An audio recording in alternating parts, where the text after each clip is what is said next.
नमस्कार, मैं हूं योगेंद्र। आप देख रहे हैं सत्ता का महासमर। सत्ता का महासमर है, हमारी जो जिलों की सीरीज चल रही है उसमें आज हम बात करेंगे कोटा और बूंदी। कोटा महत्वपूर्ण है, शिक्षा नगरी के नाम से अभी प्रख्यात है, लेकिन बीजेपी का गढ़ शुरू से रहा है। हाड़ौती को बीजेपी का गढ़ मान के चलते थे। कोटा उसके कैपिटल भी कहे तो कोई अतिशयोक्ति नहीं होगी, साथ में बूंदी। चलिए, ये पूरे अगर हम बात करें टोटल जो सीट्स हैं उनकी, तो 6 सीट कोटा में और 3 सीट बूंदी में। पूरे जिले पे कब्जा किया भाजपा ने 2013 में। सभी 6 की 6 सीट हैं वो भाजपा के कब्जे में गई। बूंदी की 3 में से 1 सीट हिंडोली वो कांग्रेस के पास में गई और 2 भाजपा के पास गई। चलिए हम बात करेंगे पहले कोटा की। कोटा के क्या सियासी समीकरण रहे, किसके खाते में कौन सी सीट रही, कौन जीता, कौन हारा, क्या जातिगत समीकरण है वहां के, क्या वहां के महत्वपूर्ण मुद्दे हैं, बात करेंगे हम सबसे पहले कोटा की, और कोटा के बाद बात करेंगे हम बूंदी की। तो एक बार जरा कोटा के पूरे एजेंडे पे हम नजर डालते हैं, क्या वहां के लोग कहते हैं, क्या मुद्दा है। आइए सुनिए। उसके बाद हमारे साथ पैनल में जुड़े हुए हैं वरिष्ठ पत्रकार राजीव जैन साहब हमारे साथ में हैं, कांग्रेस के सीनियर लीडर रामनारायण मीना साहब हमारे साथ में हैं, दीक्षा खंडेलवाल भाजपा से हमारे साथ जुड़ रही हैं। सभी का स्वागत है जी। एक बार आप जरा मजमून देखिए। कोटा जिला राजस्थान के प्रमुख जिलों में गिना जाता है। चंबल नदी के किनारे बसे इस शहर को राजस्थान के प्रमुख औद्योगिक और शैक्षणिक शहरों में गिना जाता है। कोटा मुगल काल में बूंदी में ही समाहित था, लेकिन बूंदी के शासकों की मुगल बादशाह जहांगीर से हार के बाद कोटा एक अलग प्रांत बना, जिसमें 6 विधानसभा सीटें हैं और बीजेपी के दिग्गज नेता ओम बिरला यहां से सांसद हैं। आइए सबसे पहले देखते हैं कि 2013 विधानसभा चुनाव में कोटा जिले की 6 जिलों के क्या परिणाम रहे।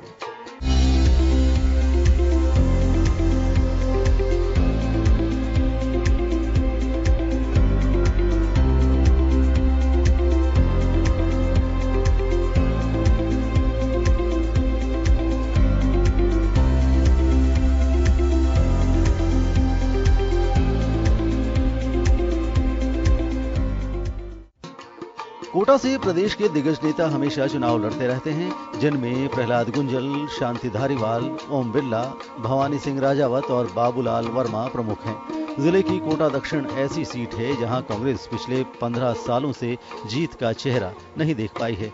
रामगंज मंडी और कोटा दक्षिण सीट 2003 के चुनाव के बाद परिसीमन कर बनाई गई। कोटा दक्षिण से पहले ओम बिरला विधायक थे। सांसद बनने के बाद बीजेपी के संदीप शर्मा यहां से उपचुनाव में विजयी रहे।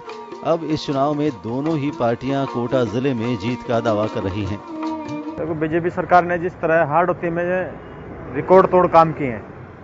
हाड़ौती एक पिछड़ा हुआ एरिया था, जिसमें भारतीय जनता पार्टी की जब से सरकार आई, भारतीय जनता पार्टी की सरकार ने यहाँ पर जो प्रमुख समस्याएं थी, उन समस्याओं को देखते हुए, जैसे गेता मार्ग का जो पुल है, जिसमें आदमी 120 किलोमीटर का चक्कर खा के सवाई माधोपुर जाता था, वो राजस्थान की सबसे बड़ी लंबी पुल वो कोटा में बनी।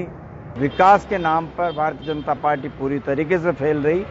सड़कें टूटी हुई हैं, नालियां टूटी हुई हैं, और हवाई सेवा जो प्रमुख मुद्दा हमारा कोटा का, वो बिरला जी ने कहा था कि बिरला एलायंस चलाएंगे, उस बिरला एलायंस का क्या हुआ। कोटा जिले के जातिगत समीकरणों की बात करें तो कोटा उत्तर सीट पर ब्राह्मण, वैश्य, राजपूत और माली काफी संख्या में है। वहीं SC/ST समुदाय भी करीब 70,000 हैं। अल्पसंख्यक समुदाय 50,000 हैं। लाडपुरा में गुर्जर, मुस्लिम, माली और SC/ST समाज के मतदाता बहुतायत हैं। राजपूत, वैश्य और ब्राह्मण भी बड़ी संख्या में मौजूद हैं। रामगंज मंडी SC सुरक्षित सीट है।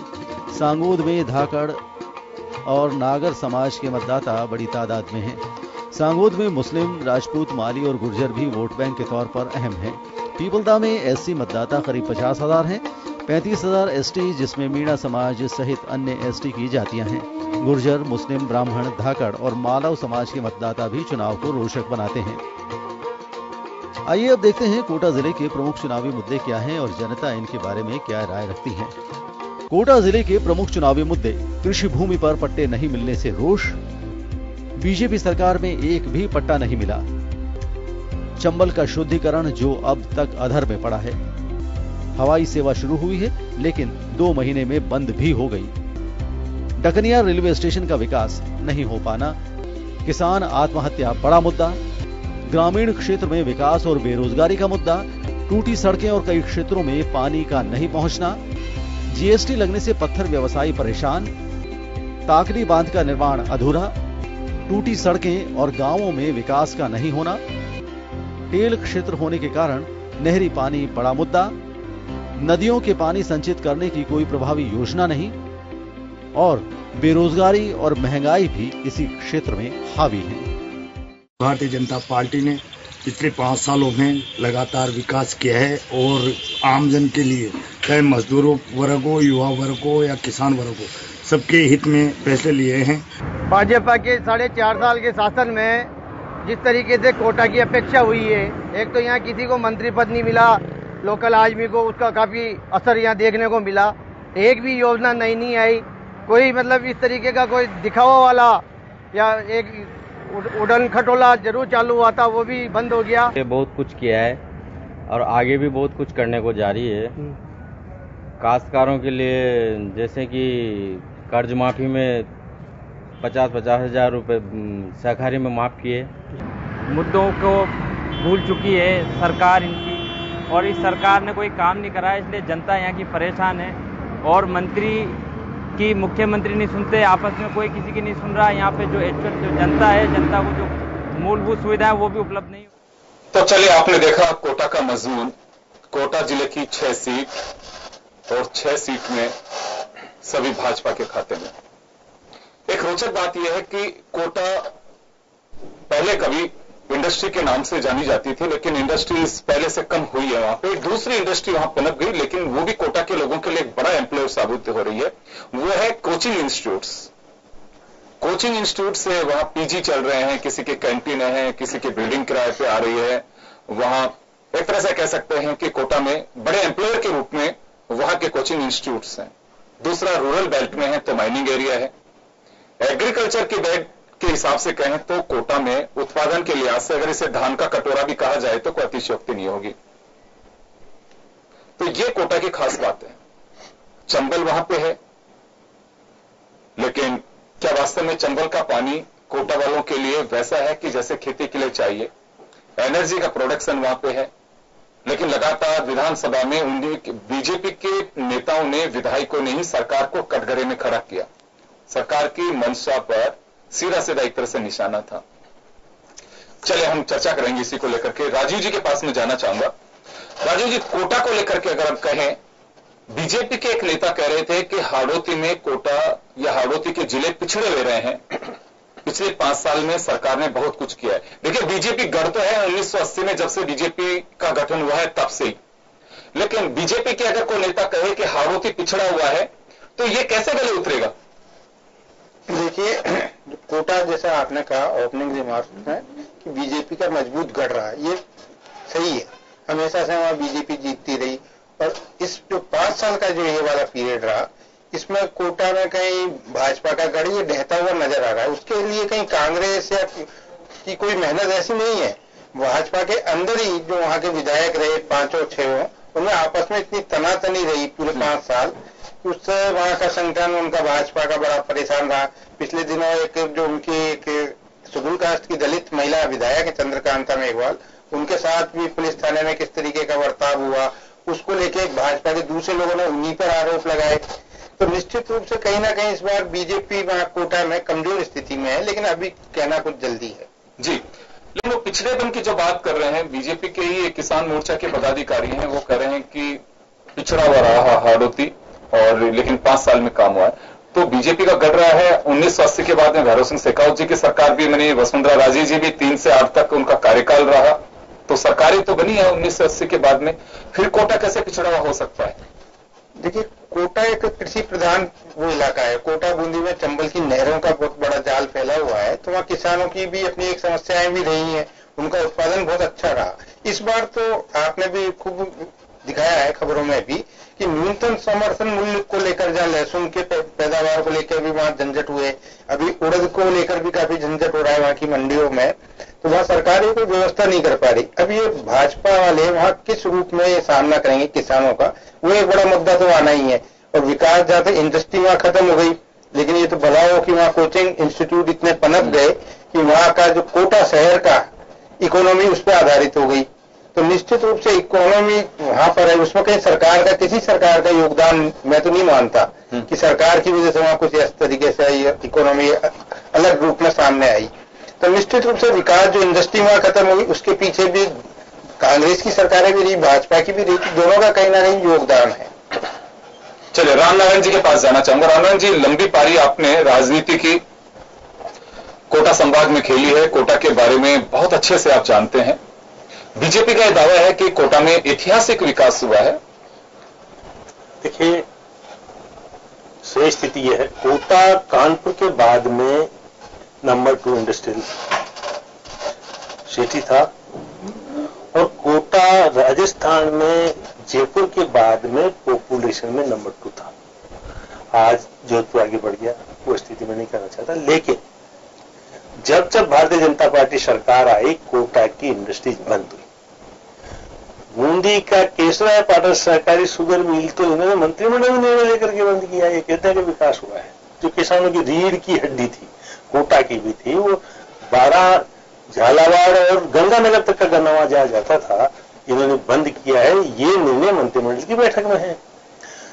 इसी तरह से बीजेपी के नेताओं ने इंडस्ट्रियां बंद करा के उस जमीन को खरीदा है। ये प्रूफ है, प्रमाण है, ऑन रिकॉर्ड है।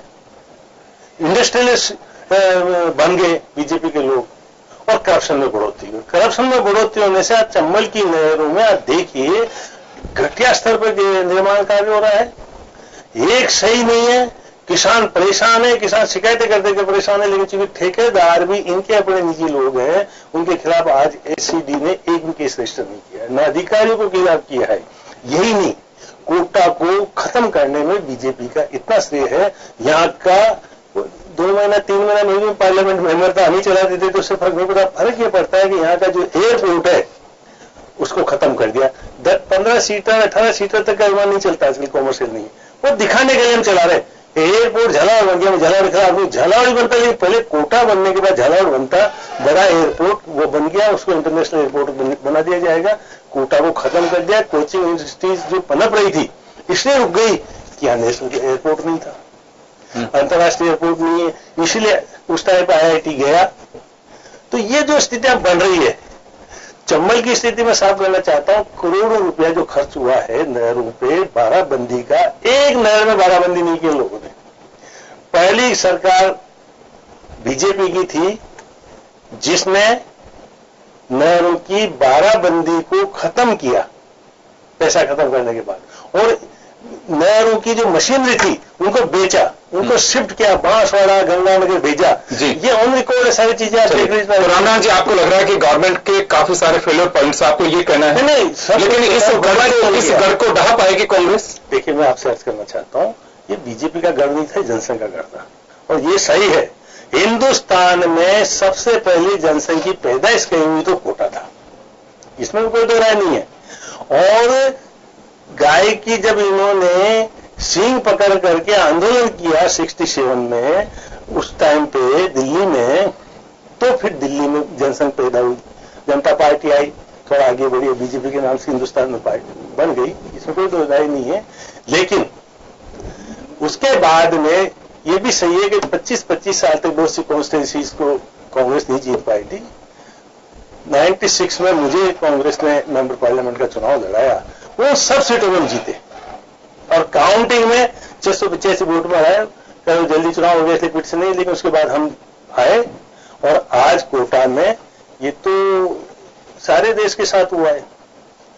जिस प्रकार से देश को गुमराह किया गया, जिस प्रकार से स्थितियां खत्म की गई, किसान को बर्बाद कर दिया। किसान के ट्रैक्टर पे 28% GST है, वर्ल्ड में नहीं इतना टैक्स, किसान के ऊपर टैक्स है। और आपकी ये GST के नाम पे आपकी पत्थर इंडस्ट्री तो खत्म हो ही गई, लेकिन आज पत्थर व्यवसाय नहीं, आप देखिए नगीने के कारीगर भी, सूरत तक के भी इंडस्ट्रीज बंद हो रही है। और मैं इसलिए GST के बारे में बात करना चाहता हूं कि जो बीजेपी है वो प्रो कैपिटलिस्ट है, ये दक्षिणपंथी पार्टी कराई जाती। हीरे नग के नग में, बहुमूल्य नगों में तो 25% GST, जबकि इनका स्लेब ही नहीं है। इसलिए ये इंडस्ट्री से किसानों के खिलाफ इनके हर निर्णय है। आप एक एक निर्णय की समीक्षा कर लीजिए, आज किसान ने जो आत्महत्या की है, इसलिए आत्महत्या की है कि मेरा छोटा सा सवाल है, किसानों के हितैषी सारे राजनीतिक दल बनते हैं, चुनाव आने के वक्त और भी हितैषी बनते हैं, हम मैनिफेस्टो जारी करते हैं, किसानों के नाम ऐसे उल्लेख करते हैं, लेकिन वास्तव में किसान के लिए वो अपनी क्रॉप को पैदा जो करता है, आज तक रास्ता क्यों नहीं निकल पाया? गवर्नमेंट किसी की भी हो, आपको लगता है कि आजादी के इतने साल बाद भी जिस किसान को लेकर के हम चर्चाएं करते हैं, उसके प्रति हम भावनात्मक लगाव लगाने की कोशिश करते हैं, ये कहा जाता है कि किसान ठगावासा क्यों है किसान? देखिए, क्यों आजादी के इतने साल बाद में हमारा सिस्टम कुछ कर नहीं पाया किसान के लिए? आप ये तो मानते हो कि इतने किसान ने कोटा संभाग में आत्महत्या नहीं की जितना बीजेपी ग्रुप में किया। क्यों किया? इन्होंने अखबारों में प्रोपेगेंडा किया कि अब सपोर्ट प्राइस में खरीदा 5% नहीं खरीदा, धान नहीं खरीदा, लहसुन नहीं खरीदा। आज उड़द बाजार में 1500 रुपए क्विंटल में खरीद लो, 6000 का भाव है। ये किसकी फेल्यूर है? ये गवर्नमेंट की फेल्यूर है। और उसको खरीद करके फिर गवर्नमेंट वहीं पूंजीपति को बेच रही है, खरीद के फिर वो पूंजीपति अपना उसमें दे रहे हैं। आज आप देखिए, ऑन रिकॉर्ड है, लहसुन की पर्चियां बीजेपी के कार्यकर्ताओं की निकली और वो कैंसिल हुआ। आज एक को सजा नहीं दी गई। आपका पेस्टिसाइड्स फर्जी निकला, कृषि मंत्री ने कहा हमने थोड़ी कहा था खरीदो, क्योंकि कृषि मंत्री की ड्यूटी थी उनका लाइसेंस रद्द करते, कृषि मंत्री की ड्यूटी थी कि उसको क्षतिपूर्ति करते। तो इनका ध्यान नहीं है। मैं आपसे अर्ज करना चाहता हूं, तो ये जो स्थितियां हैं, उन स्थितियों में किसान को सबसे ज्यादा नुकसान बीजेपी में हुआ है। पुलिस इनकी कतल करने में बहुत तंत्र है। मुझे एक काम बता दो जो इन्होंने कहा, रूटीन के काम, सड़क मरम्मत करना, ये करना, वो रूटीन के काम है। लेकिन इन्होंने किसानों को आगे बढ़ाने के लिए, कोटा के उत्थान के लिए, इंडस्ट्रीज को पंपाने के लिए, इंस्ट्रूमेंटेशन तो हमारा रशिया का और भारत का दोस्ती का उदाहरण था, जो कृषि और नेहरू जी ने स्थापित किया था। उस इंस्ट्रूमेंटेशन को खत्म कर दिया। उसकी जमीन बेचने का सबसे पहले किसने ऑर्डर किया?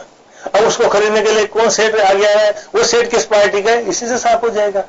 ये बिजनेसमैन बन गए बीजेपी वाले। अब ठीक है, मोदी जी के बहकाव में आ गए क्योंकि बेरोजगार थे। आज बेरोजगारी बहुत बड़ी, कोटा में जितनी बेरोजगारी। चलिए, मैं लौटूंगा आपके पास है। राजू जी, किसान एक बड़ा मुद्दा है, इसमें कोई संदेह नहीं है। किसान की स्थिति मुद्दा है, कोई संदेह नहीं है। किसान आत्महत्या कर रहा है, मुद्दा है। लेकिन यहां सबसे बड़ा सवाल यह है कि किसान कोई भी अगर क्रॉप तैयार करता है, आज उसकी क्रॉप को खरीदने के लिए कोई पॉलिसी नहीं है। पॉलिसी बनी है, दावे किया जाते हैं, लेकिन आपको ध्यान होगा कि आप रजिस्ट्रेशन करा करके देश के किसी भी कोने में जाके बेच सकते हैं।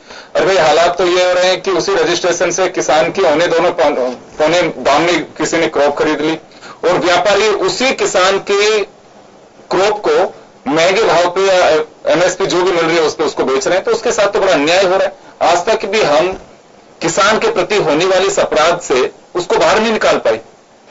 देखिए, निश्चित रूप से निकाल नहीं पाए, आप सही कह रहे हैं। इसलिए न्यूनतम समर्थन मूल्य पर जो खरीद होती है उसकी प्रक्रिया इतनी जटिल बना रखी है सरकार ने कि बेचारा किसान उसमें धक्के खाता रहता है। अभी जैसे मीना जी बता रहे थे, ये सही है कि वहां लहसुन की और अभी जो वर्तमान में उड़द की जो चल रहा है उसमें इतना घपला चल रहा है कि कोई सुनवाई नहीं हो रही वहां किसानों की, जो उसमें आक्रोश है।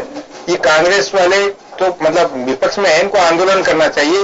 इन्होंने भी ऐसा कोई बड़ा आंदोलन उस क्षेत्र में कोई खड़ा भी नहीं किया जिससे कि सरकार को कटघरे में खड़ा किया जा सके। लेकिन अब चुनावी मौसम चल रहा है, चुनाव आ गए, तो भाजपा वाले भी कहीं ना कहीं इस चीज को अपना मुद्दा बना रहे हैं कि हम ये सारी खरीद कर रहे हैं, दिखावटी तौर पर कर रहे हैं या क्या कैसे कर रहे हैं। तो निश्चित रूप से जो मैं मानता हूं कि कोटा का आधा इलाका शहरी इलाका भी है, जिसमें कोटा की 3 सीटें हैं, कोटा उत्तर, कोटा दक्षिण और लाडपुरा। ये निश्चित रूप से मतलब इसमें शहरी इलाका है पूरा ज्यादातर, और कुछ ग्रामीण भी है। ग्रामीण जो इलाके हैं उसमें जो रामनारायण जी कह रहे थे अभी कि कितना कांग्रेस आगे बढ़ पाएगी, ये देखने वाली बात है। चलिए, दीक्षा खंडेलवाल हमारे साथ में जुड़ गई हैं, भाजपा नेत्री हैं। दीक्षा, मैं आपसे जानना चाहूंगा, अभी चर्चा चल रही थी कोटा का, देखिए अपना एक geographical angle, political angle different है। पानी वहां पे है, कायदे से एनर्जी का प्रोडक्शन होता है, लेकिन लोगों का कहना है कि एनर्जी की वहां सप्लाई बड़ी गड़बड़ है। एग्रीकल्चर फील्ड में वहां प्रोडक्शन काफी है, धान का कटोरा कहें तो कोई अतिशयोक्ति नहीं होगी। इंडस्ट्री काफी थी पहले, कुछ कम हुई है, लेकिन दूसरी इंडस्ट्री पैदा हो गई वहां पे। कोचिंग इंस्टीट्यूट्स के नाम पे काफी चल रही हैं, वो भी एक बड़े एम्प्लॉयर के रूप में। कुछ एक चीजें ऐसी हैं जो सवाल खड़े हुए हैं एक तो यह है कि किसान आज भी वहां आत्महत्या क्यों कर रहा है, दूसरा एमएसपी की आप लोगों ने ऑनलाइन की व्यवस्था की, कूपन सिस्टम भी किया, लेकिन किसानों का यह कहना है कि हमारे साथ आज भी बड़ी ठगी हो रही है इसमें। तो अगर ये सब चीजें हैं तो विकास का दावा कैसे पूरा हो सकता है? देखिए, बूंदी में इतनी अच्छी कोटा की बात कर रहे हैं। कोटा की जब चंबल नदी से हम लोगों ने आसपास के इलाकों में पानी पहुंचाने का काम किया, हमने चाकन बांध के माध्यम से पेयजल इतनी सारी योजनाएं हमने लाई, तो किसानों को कहीं ना कहीं हमने राहत दिया। उसके बाद में बूंदी के आसपास में बूंदी का जो एक सबसे ज्यादा हमें कोटा पे आए, हम बूंदी पे जरूर चलेंगे, हम पहले कोटा पे बात करेंगे। हाँ, कोटा में जो आप ये बोल रहे हैं कि आत्महत्याएं क्यों हो रही है, आपका जो ये प्रश्न है उसका उत्तर देती हूँ कि यहाँ पर इतना इंडस्ट्रियल डेवलपमेंट था। आईआईटी जब यहाँ आना था तो अशोक गहलोत जी उसको दूर ले गए, कांग्रेस सरकार उसको दूर ले गई। किसानों की आत्महत्या कैसे रुकती है आईआईटी अगर इंस्टीट्यूट वहां आ भी जाता है तो? नहीं, आप एक गरीब का बच्चा जब वहां पढ़ने आता है उसको इतना दूर जाना पड़ता है। कोटा के आसपास के लोगों की उम्मीद थी कि कोटा में आईआईटी आता, तो वो एक नहीं आया, तो किसान हमेशा डेवलपमेंट को रोकने का काम कांग्रेस ने किया। और किसानों की आत्महत्या हाड़ौती के क्षेत्र में तो इतनी तादाद में नहीं है। आप और आगे देखेंगे कि हमारे जो सांसद है, हमारे जो वहां पर काम करने वाले जनप्रतिनिधि है, वो सभी किसानों के हित में काम करते हैं, निरंतर किसानों के लिए वो सोचते हैं और मुख्यमंत्री साहिबा तक वो किसानों की बात को पहुंचाते हैं। जी बिल्कुल, इसमें मैं खुद ही कह रहा हूं कि आप लोगों की इच्छा शक्ति पर शक नहीं है, लेकिन उसका इंप्लीमेंटेशन नहीं दिख रहा है। आप लोगों ने एमएसपी पे करोड़ किसान बेचे, आप एक कोटा की रहने वाली है, मुझे लगता है कि बहुत अच्छे से आपको जानकारी भी होगी वहां, क्योंकि आप बड़ी हुई हैं, पली हैं। किसान के साथ में आपको लगता है कि लहसुन के मामले में न्याय हुआ है, या भी उड़द की पैदावार को लेकर के जिस तरह से वो आस लगाए बैठा हुआ है, आपको लगता है कि बिल्कुल अभी जो कुछ हो रहा है उसके साथ में लहसुन का इश्यू हो या चाहे उड़द का हो, बिल्कुल उसके साथ न्याय हो रहा है, इससे बेहतर सरकार नहीं कर सकती, ये मानती हैं? देखिए, ऋण माफ करने की वजह तो किसानों को काम भाजपा ने किया, तो भाजपा बिल्कुल पूर्णतः जो आपकी बात है उसको मैं रखना, उसी का आंसर आपको देना चाहूंगी कि सरकार चाहती है कि किसानों के हित में काम हो, किसानों के लिए काम हो, तो उस पर थोड़ा सा इंप्लीमेंटेशन का जो आपने बात कही है वो धीरे धीरे हमारे सांसद जा करके केंद्रीय कृषि मंत्री से मिलते हैं, वो उनकी बातें रखते हैं, तो कहीं ना कहीं इंप्लीमेंट में टाइम लगता है, टेक सम टाइम, तो वो समय का हमें इंतजार करना है। और सरकार अभी भी किसान के हित में ही काम करी है और किसान इस चीज को एक्सेप्ट करते हैं। चलिए दीक्षा जी, एक छोटी सी बात मैं कहना चाहूंगा। आपने कहा कि सांसद लग रहे हैं, विधायक लग रहे हैं, सब लोग लग रहे हैं, थोड़ा सा इंप्लीमेंटेशन में टाइम लगता है। ये केवल किसान और गैर मजदूर उन्हीं के रूल्स में इंप्लीमेंटेशन में टाइम लगता है, बाकी चीजों में तो बहुत सौ की स्पीड से चीजें दौड़ती हैं, एक बात। दूसरी बात, किसी भी सरकार के लिए कोई कदम उठा करके उसको उसका लाभ भी मिल सके, 5 साल का वक्त कम रहता है ये? देखिए, बिल्कुल मैं कहूंगी 5 साल का वक्त बहुत ज्यादा भी नहीं, बहुत कम भी नहीं, लेकिन अपने काम को दिखाने का एक सफिशिएंट मैं कहूंगी समय मिलता है। उस सफिशिएंट समय में आपने क्या क्या किया, उसमें हमारी सरकार ऋण माफ कर रही है, उसमें हमारी सरकार उनके लिए बेहतर से बेहतर काम लाने की कोशिश कर रही है, उन किसानों भाइयों के लिए हमारी सरकार उनके अनुसार बदलने की कोशिश करी कि कहाँ हम उनके अनुसार उनकी बातों को, जो वो बात हमारे सामने रख रहे हैं, उन बातों को हम कैसे इंप्लीमेंट करें। तो सरकार तो कहीं ना कहीं काम कर रही है, ऐसा तो बिल्कुल हम बिल्कुल नहीं इस बात को नकार सकते कि भाजपा की सरकार ने काम ही नहीं किया। नहीं, ये कैसे कहा जा सकता है? बिल्कुल काम किया होगा। जनता ने पूरे जिले पे कब्जा कराया है बीजेपी का, उसका रिटर्न तो चाहेगी। अगर नहीं करेंगे तो जनता के हाथ में तो वो ईवीएम मशीन जिसका बटन होता है वो जनता के हाथ में होता है। इस पार्टी का नाम ही जनता पार्टी है, जनता के हित में सोचती है, किसानों के हित में सोचती है, मजदूरों के हित में सोचती है, महिलाओं के हित में सोचती है। तो नाम के हिसाब से जो पार्टी का टाइटल होता है उसी तरह से देखा जाना चाहिए। बिल्कुल, ये भारत की हनुमान बेनीवाल के अलावा तो लोकतंत्र में कोई विश्वास करने वाला ही नहीं होगा फिर तो। देखिए, अब आप कुछ भी कहें आप। चलो, मेरा तो सवाल यह है कि अभी वर्तमान में किसान के साथ जो कुछ हो रहा है, आप इसे जस्टिफाई कर रहे हैं, आप इसे बिल्कुल मान के चलती हैं कि इससे बेहतर सरकार कुछ नहीं कर सकती। जो कुछ हो रहा है, लहसुन की स्थिति रही हो चाहे उड़द की खरीद हो, मैं तो इतना सा जानना चाहता हूं कि आप दावे कर रही हैं, सरकार भी दावे कर रही है, इससे बेहतर नहीं हो सकता किसान के लिए माना जा सकता है? बेहतरी का कोई अंत नहीं होता। हमारे माननीय प्रधानमंत्री जी भी ये कहते हैं कि हम निरंतर अच्छे से अच्छा काम करने की कोशिश करेंगे, प्रयत्नशील रहेंगे। अच्छे की डेफिनेशन क्या है साहब? अगर उसकी क्रॉप को नहीं खरीदा जाए, वो एक आदमी उसकी क्रॉप को खरीद लेता है औने पौने दाम में, उसी क्रॉप का रजिस्ट्रेशन उस किसान से नहीं हो रहा है, दूसरा एक दलाल बीच में वो रजिस्ट्रेशन करा देता है और वो मस्त मूल्य में उसको बेच रहा है। ये सिस्टम डेवलप किया हमने। डेवलपमेंट की जब हम बात कर रहे हैं, वही आपको कहने की कोशिश कर रहे हैं कि जो किसान के लिए हित में जो बात है वो हम रख रहे हैं, और ऐसा नहीं है कि उन्हें उनके उचित मूल्य नहीं मिल रहे हैं। जो कुछ अनाज, जैसा कि आप कह रहे हैं दाल के लिए और आप लहसुन के लिए आप कह रहे हैं, तो वो उन सब चीजों के लिए भी हम लोग बात कर रहे हैं। केंद्र में हम लोगों के लिए ये भी एक विषय है कि इस पर हमें अभी लंबी चर्चा करनी है, उसके हिसाब से इम्प्लीमेंट होगा कि क्या टाइम पीरियड होता है। लहसुन का छौंक तो लग चुका, अब तो अभी इतने टाइम तक कैसे उसका इंतजार करेगा कि आपका सिस्टम डेवलप होगा? उसका सिस्टम तो डेवलप करने का दावा आपके एग्रीकल्चर मिनिस्टर, आपके कोऑपरेटिव मिनिस्टर वो दावा कर चुके हैं कि हमें लहसुन के लिए हमने ये कर दिया। मैं सिर्फ इतना सा कहना चाहता हूं, चाहे बीजेपी हो चाहे कांग्रेस हो, आज भी हम सिस्टम पे भरोसा करिए। अगर सिस्टम पे भरोसा नहीं करेंगे तो फिर किस पे भरोसा करेंगे? लेकिन आप लोग वोट के लिए जो माइक्रो मैनेजमेंट सिस्टम डेवलप कर रहे हैं, एटलीस्ट किसान गरीब के लिए भी कर दीजिए कि हम ये योजना बना करके जयपुर से भेज रहे हैं, जरा देख लीजिए महीने भर में भी 2 महीने में भी उसका इंप्लीमेंटेशन हो पा रहा है कि नहीं हो पा रहा है।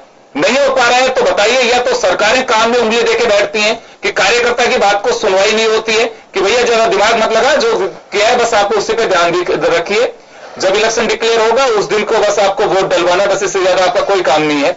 या तो ये सिस्टम डेवलप कर चुके हैं। मैं बीजेपी का नहीं कटघरे खड़ा करूं, मैं कह रहा हूं सारी पार्टियां। और अगर आप लोग कह रहे हैं कि हम विकास को आगे बढ़ाएं, अरे साहब वो किसान आप थका हुआ महसूस कर रहे हैं। आप देखिए प्रोडक्शन के हिसाब से लें, कई क्रॉप ऐसी है कि हाड़ौती में सबसे ज्यादा पैदा हो रही है, लेकिन ये कड़वा सच भी है कि सुसाइड केस भी बढ़ रहे हैं। कोई तो ऐसी वजह है कि जिसके डेथ में हमें जाना चाहिए। चलिए मैं दीक्षा जी आपसे जवाब लूंगा, लेकिन एक छोटे से ब्रेक के लिए रुकेंगे। ब्रेक के बाद हम जल्द लौटते हैं सत्ता का महासमर में।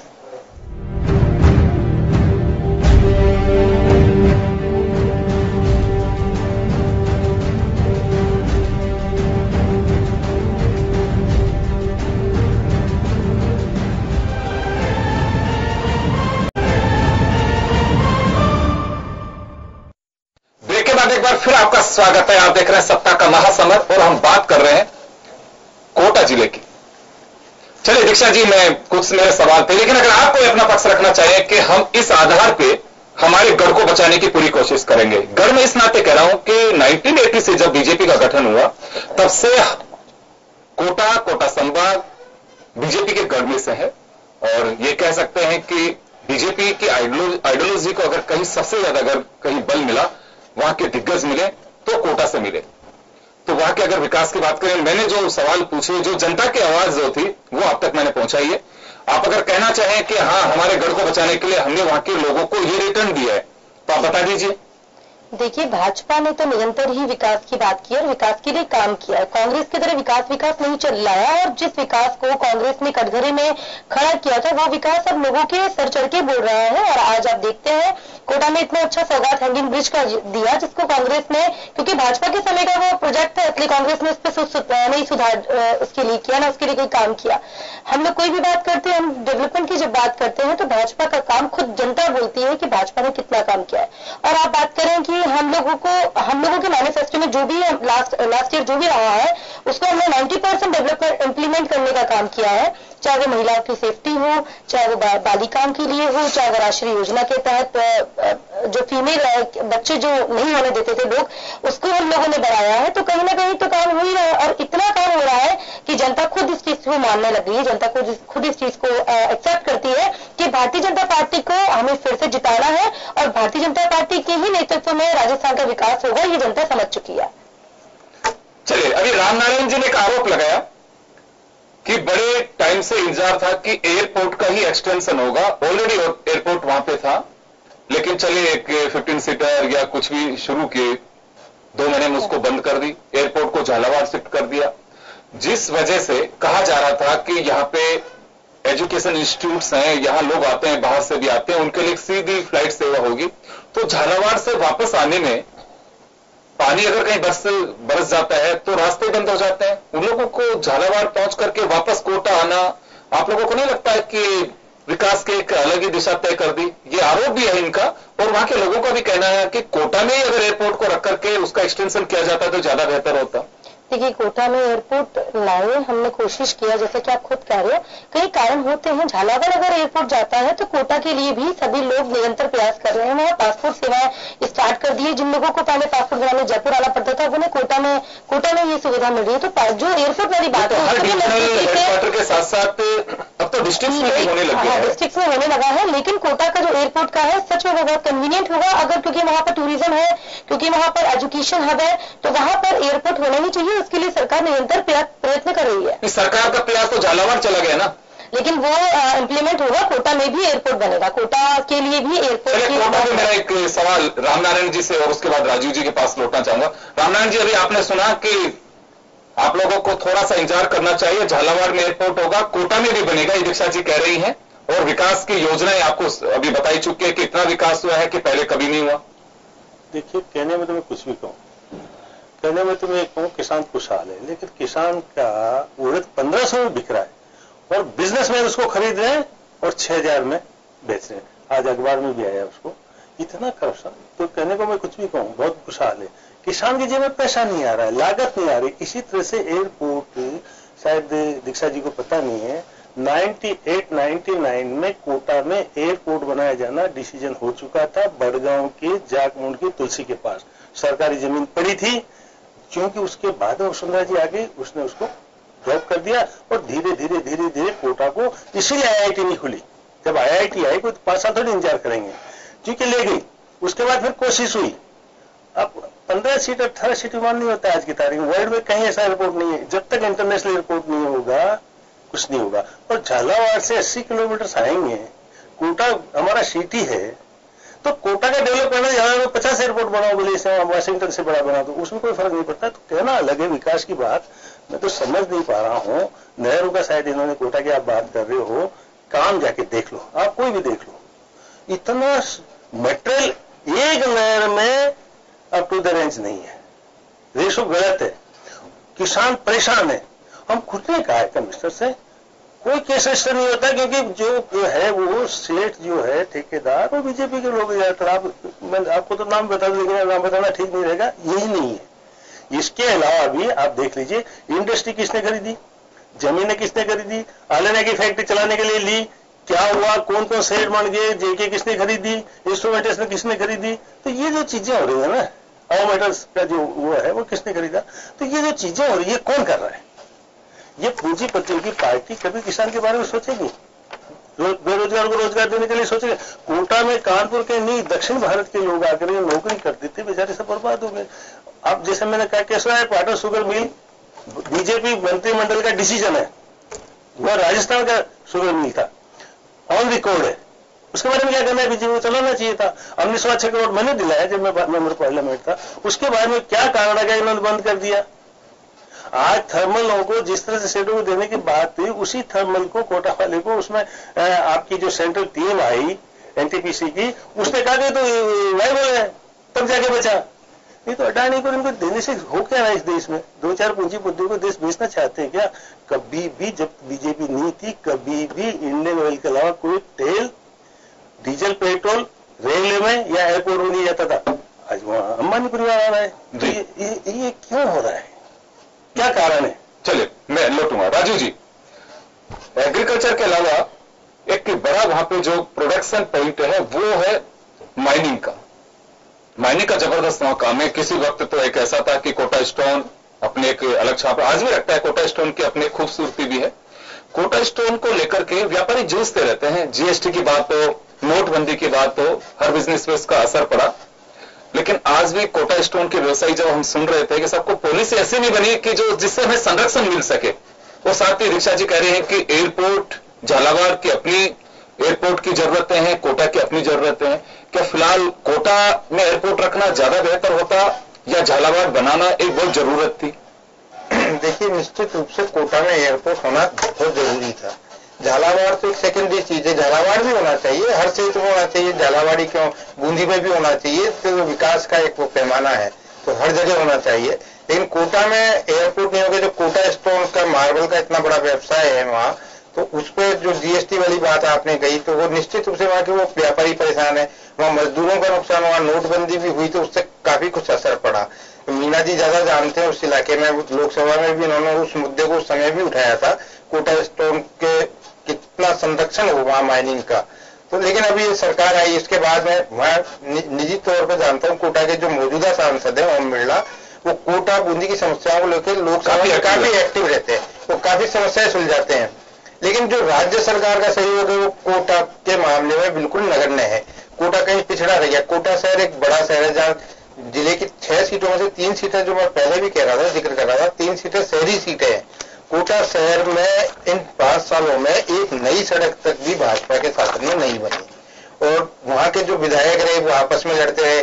सरकार भी उसका कहीं ना कहीं जो नेतृत्व था बीजेपी का वो मजा लेता रहा कि ये तीनों चारों आपस में लड़ते रहे। इसी वजह से ना तो वहां से कोई मंत्री बन पाया, जबकि मंत्री बनने के हकदार थे वहां के कुछ नेता जो विधायक हैं। लेकिन निश्चित रूप से कोटा के साथ इस सरकार में कहीं ना कहीं बहुत बड़ा सोतेला व्यवहार तो हुआ। ये कोटावासी खूब अच्छी तरह जानते हैं और मानते हैं, तो उसका नतीजा अब आने वाले चुनाव में निश्चित। दीक्षा जी के पास आना चाहूंगा। दीक्षा जी, राजीव जी एक स्वतंत्र पत्रकार हैं, आप ये बता सकते हैं कि आपके 6 विधायक हैं, कायदे से तो पार्टी के नाते 6 एक उनका गुट एक होना चाहिए कि हाँ 6 के 6 लोग हैं, लेकिन बड़ी रोचक बात यह है कि 6 के 6 ये आपकी पार्टी के नेता दबी जुबान में हाँ करते हैं कि 6 के 6 विधायक 6 गुट हैं वहां पे, कोई 2 विधायक एक साथ भी नहीं है। हालात ये है वहां पे, जिसका फायदा ये मिला कि किसी को मंत्री नहीं बनाना पड़ा। देखिए, हमारे तो विधायकों में ही अगर आप ऐसा कहते हैं, हम तो वहां रहते हैं, हमें ऐसा कोई महसूस नहीं होता। आप आगे कांग्रेस के तो आला कमाने में गुटबाजी, उनको ये नहीं पता था मुख्यमंत्री कौन मेघवाल में क्या हुआ।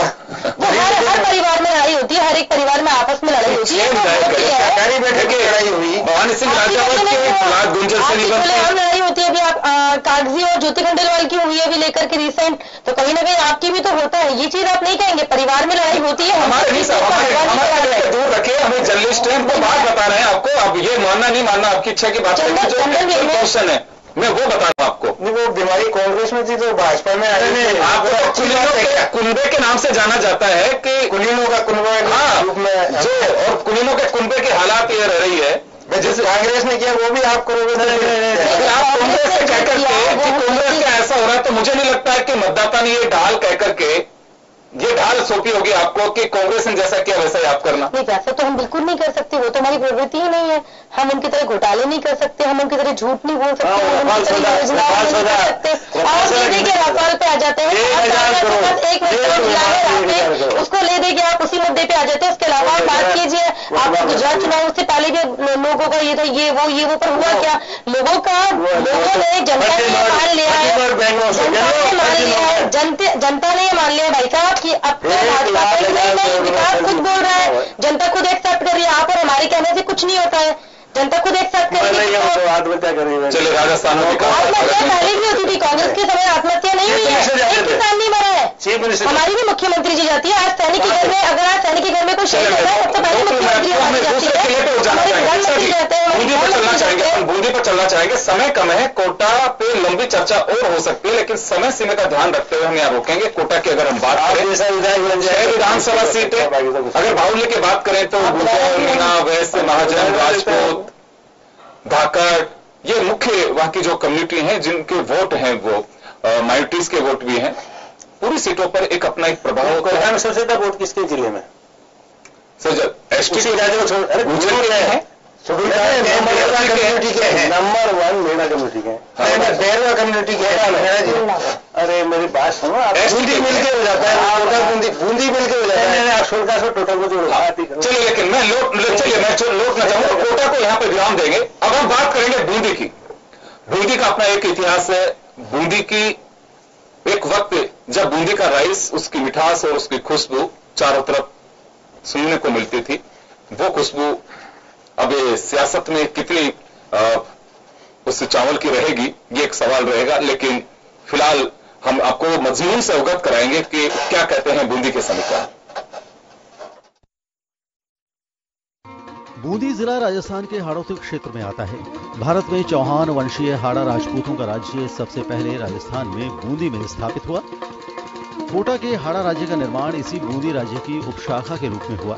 हाड़ा में आने से पहले ये राज्य मालवा प्रदेश का एक भाग था। जिले में 3 विधानसभा सीटें हैं, हिंडौली, केशोरायपाटन और बूंदी। आइए सबसे पहले जानते हैं 2013 में बूंदी जिले की इन 3 सीटों के क्या परिणाम रहे।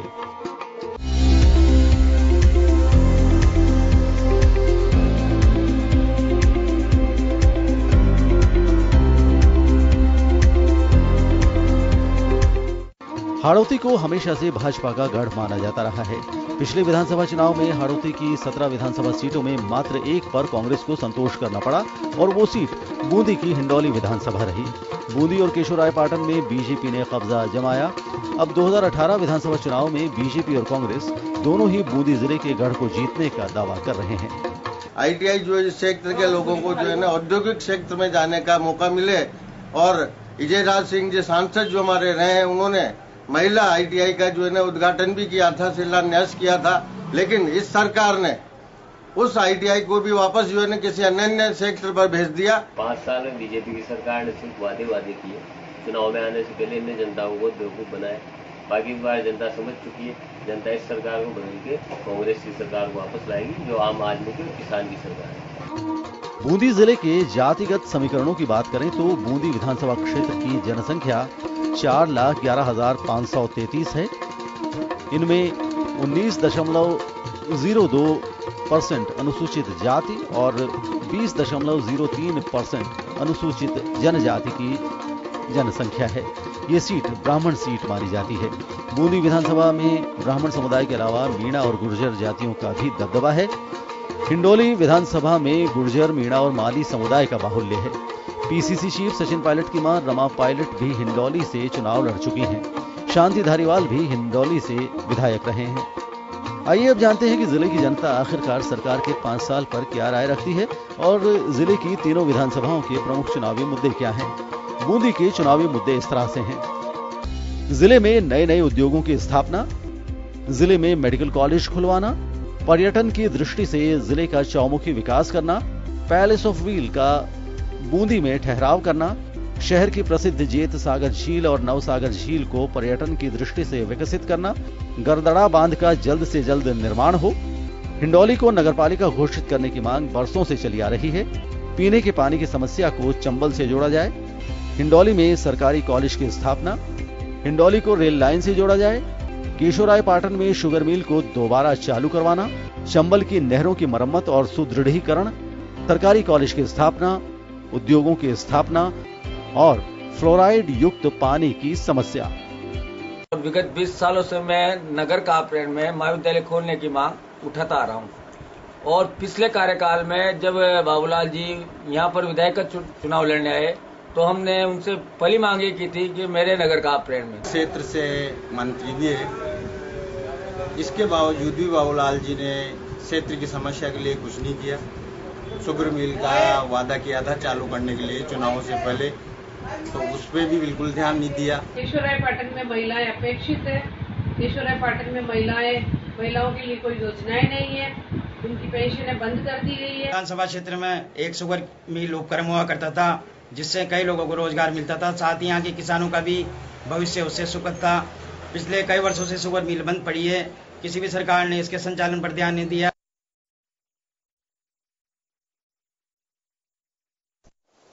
तो चलिए राइस के प्रोडक्शन, शुगर मिल, दस्तकारी, टूरिज्म, इनके लिए जाना जाता है। राजीव जी के पास जाना चाहूंगा। राजीव जी, अगर बूंदी की बात करें तो बूंदी एक महत्वपूर्ण हाड़ौती का एक हिस्सा है। जिला बेशक छोटा हो लेकिन उसका अपना इंपोर्टेंस है। पॉलिटिकल सिनेरियो में क्या देखते हैं? 2018 का चुनाव, 15वीं विधानसभा का चुनाव हो रहा है, तो अब तक के कुछ ऐसी चीजें हैं कि जिसके लिहाज से, उसके हिसाब से हम एक कह सके कि हाँ बिल्कुल वहां का पॉलिटिकल स्टडी जो है उसके आधार पर ये चीजें बन सकती हैं। लेकिन निश्चित रूप से आने वाला विधानसभा चुनाव बूंदी जिले में बड़ा रोचक होगा दोनों पार्टियों के बीच, कांग्रेस और बीजेपी के बीच। कांग्रेस के पास एक ही सीट है, वहाँ हिंडौली की सीट है, जो वहाँ के यूथ कांग्रेस के अध्यक्ष हैं प्रदेश के, वो वहां से विधायक हैं, और 2 सीटें बीजेपी के पास है। उसमें से एक कैबिनेट मंत्री है सरकार में, बाबूलाल वर्मा, केशोरायपाटन सीट के। तो निश्चित रूप से जो बूंदी का विकास होना चाहिए था 2 सीटों के बावजूद भी वहां बिल्कुल नहीं हुआ। मंत्री हैं और जो बूंदी के विधायक हैं उनको बूंदी के लोग, जो बूंदी भाजपा के लोग हैं, वो अपने आप उनका मूल बूंदी का निवासी मानते ही नहीं है। उनको कहते हैं ये हिमाचल प्रदेश से यहाँ के विधायक बन गए, और वो भी कहीं ऊंची पहुंच से वो टिकट ले आते हैं। इस बार वहाँ बड़ा रोचक संघर्ष टिकट के लिए भी वहाँ हो रहा है बूंदी में, और भाजपा में नहीं कांग्रेस में भी जबरदस्त वहाँ संघर्ष हो रहा है। रामनारायण जी खुद जानते हैं, रामनारायण जी के साथ तो ये मुश्किल हो गई कि पहले वहाँ 4 सीटें हुआ करती थी, अब परिसीमन के बाद 3 सीटें रह गई। पहले एक नैनवा सीट और होती थी, जनरल जो रामनारायण जी के जहाँ के मूल निवासी हैं उस इलाके के, वो सीट खत्म हो गई। अब एक एससी की रिजर्व हो गई है कि हिंडोली और बूंदी सिटी की बची सीट है।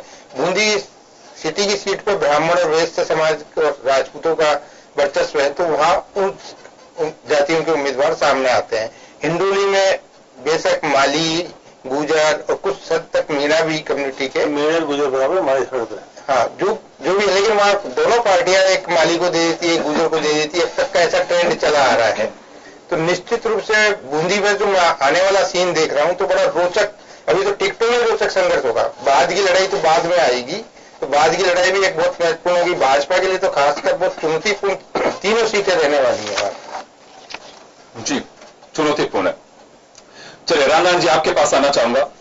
कांग्रेस क्योंकि चुनाव सामने है, अपने एक स्ट्रेटेजी जो बनी हुई है, आप वहां के वासिंदे हैं, बहुत अच्छे से राजनीति को आपने देखा है। मैं कहूं कि बूंदी के दिग्गज नेता रामनारायण मीणा है, तो आपका कद वो नहीं है, राजस्थान के दिग्गज नेता हैं आप, लेकिन बूंदी से आपका कार्य क्षेत्र रहा है। रामनारायण जी के बारे में कहता हूं, बूंदी नहीं है, टोंक जिले से भी विधायक रैली है, कोटा से इनकी अपनी खूबी है, कोटा, बूंदी और टोंक। अब सबकी निगाहें यहाँ भी टिकी है कि रामनारायण जी अगली बार कहां से होंगे।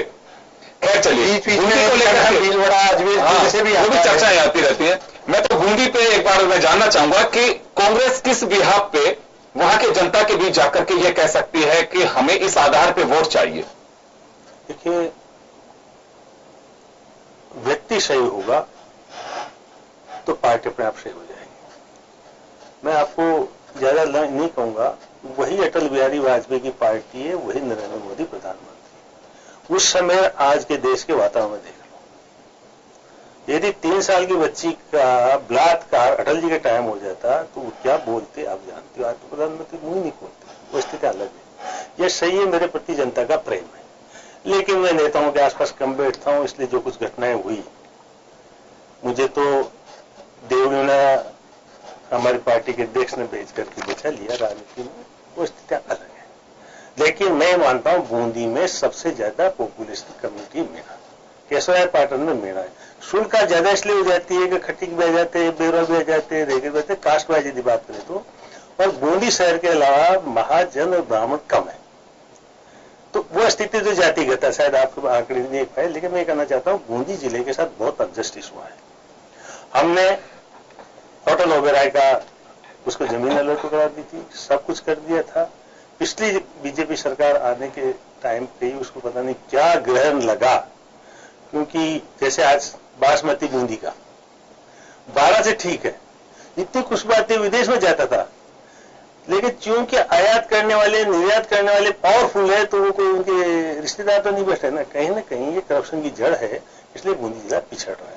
बूंदी का बर्ड का जो खनन उद्योग है, जीएसटी खा गई उसको, कानून खा गया, बड़ी खराब स्थिति है। जैसे कोटा में, कोटा स्टोन में क्या है, व्यापारी से पूछिए।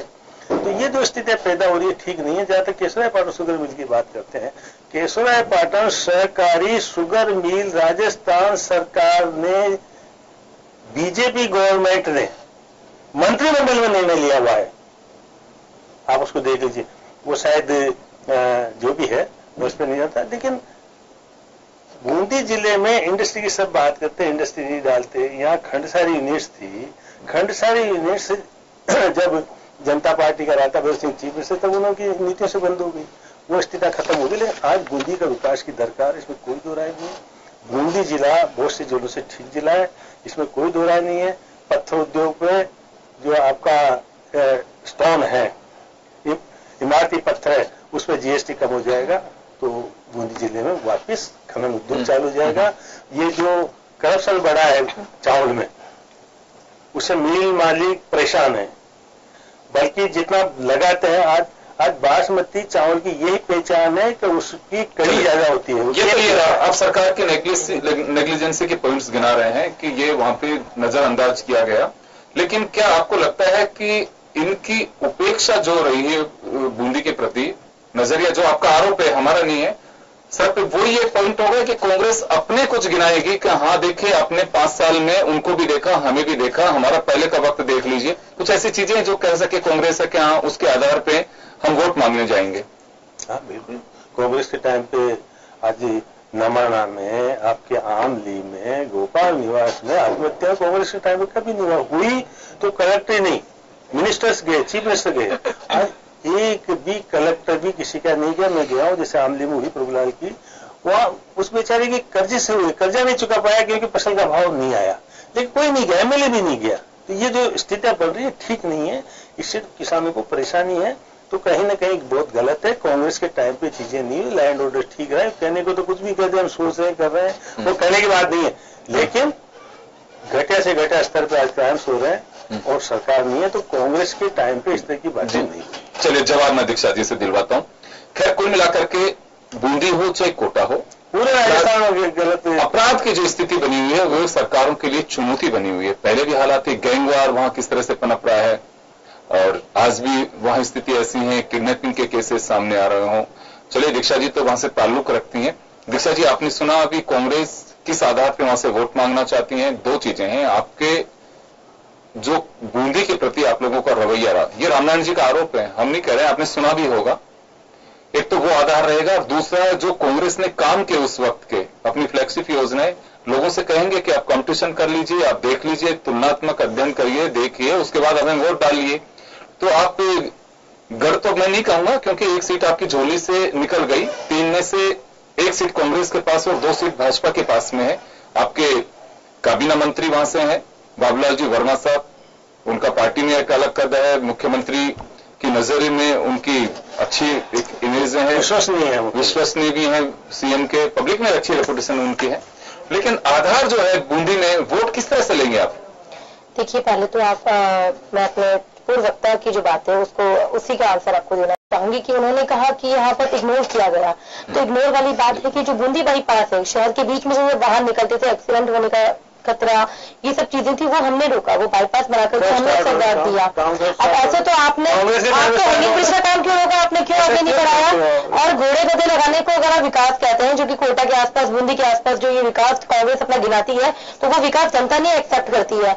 उसके बाद में आप लोगों का बूंदी का एक बहुत बड़ा हिस्सा जो था वो रामगढ़ विष अभ्यारण्य में आता था, तो उसके लिए फिर आप लोग क्यों नहीं बोले? क्योंकि वहां पर उसके आप यहाँ से बाघ लेके दरा में क्यों लेके रामगढ़ अभ्यारण्य का? क्योंकि विकास हो पाया बीजेपी को नहीं, आपके जो वर्ड से कि विकास नहीं हुआ, नहीं मैं समझदार हूँ, इसीलिए मैं आपकी बात कर रही हूँ।